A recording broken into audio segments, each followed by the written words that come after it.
You know, for any great journey, especially a spiritual one, you absolutely need a good map. Today, we're going to unfold a really powerful one, what the mystics call the Christ path. It's a guide for a kind of transformation that's both deeply personal and incredibly world-changing. So let's just dive right in with a pretty provocative idea from the Gnostic tradition.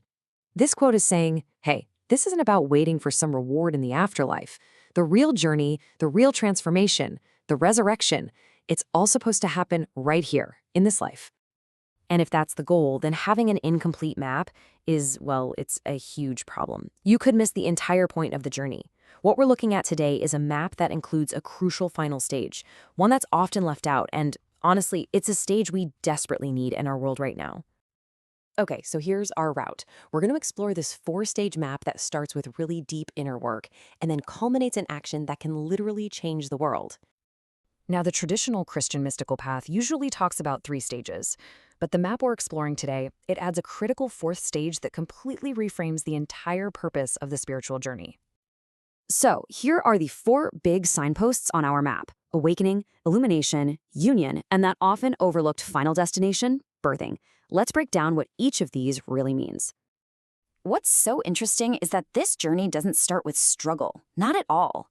It starts with this moment of pure glory.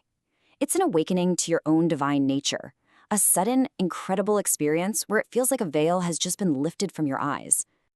But, and this is a big but, that moment of glory is immediately followed by a trial. It's just like how Jesus went into the desert right after his baptism. The newly awakened soul has to enter what they call the fire of purification. And this is known as purgation or purification. It's this disciplined process of really confronting the ego, all the greed, the selfishness, the vanity. And this isn't about punishing yourself. It's about gaining the self-knowledge and the wisdom that you're going to need for the rest of the path. Okay, so having passed through that initial fire, the seeker enters the second stage, illumination. And this is a time of just incredible power, of deep inner peace, and this profound experience of divine light just flooding your entire being. But this stage presents a huge paradox. You get these incredible gifts, but they come with a massive risk, what they call the illumined subtle ego. This is the temptation to start believing that all this sacred energy is your power, which leads to some serious pride and spiritual inflation. So to protect the seeker from that very trap, the path takes a really challenging turn. It leads you right into what's called the dark night of the soul. And this is seen as a supreme grace, even though it feels like a complete stripping away of everything you thought you knew. I mean, listen to how St. John of the Cross captures this experience. This is not just a bad mood. It's a total desolation where your intellect is left in darkness, your will is frozen, and even that feeling of God's presence is just gone. And this cruel spiritual death isn't a sign that you've failed. No, according to the mystics, it's the necessary annihilation of the false self. It's the final death that prepares the soul for a true, authentic resurrection. So, after enduring that dark night, the seeker emerges into the third stage, divine union.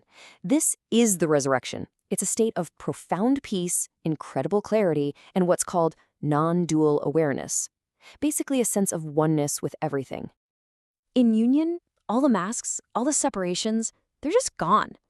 You experience the world not as something separate from you, but as an expression of the divine. This stage is often described as the bridal chamber, a fusion of opposites, light and dark, masculine and feminine, birthing a brand new, unified consciousness. Now, this is so important to understand. Union isn't a static final destination where you just sit back and relax. The mystic Gregory of Nyssa called it epektasis, an endless, dynamic expansion.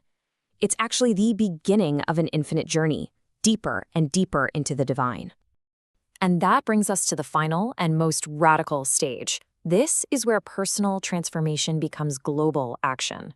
This is the step that changes everything, arguing that this journey, it isn't just for you, it's for the world. See, a mystic who only focuses inward can become totally detached from all the suffering in the world. But an activist who only focuses outward is almost guaranteed to burn out and become cynical. The final stage of this path insists that a complete journey has to fuse them into one powerful new identity. The person who reaches this stage doesn't retreat to a mountaintop. They become what the mystics call a father-mother of divine works, embodying both profound wisdom and fierce compassion. They take all that peace, all that love from their union, and they pour it into the world as courageous, intelligent action, living in total service to everyone. So what does it mean to really embody this path, especially in the world we're living in today?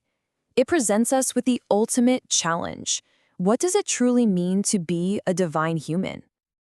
This quote just illustrates the final discipline perfectly. It's a complete, spontaneous surrender to the divine will. But this isn't a passive giving up. It's an active alignment that empowers wise, loving, and incredibly effective action in the world. Which really leaves us with this final question to chew on.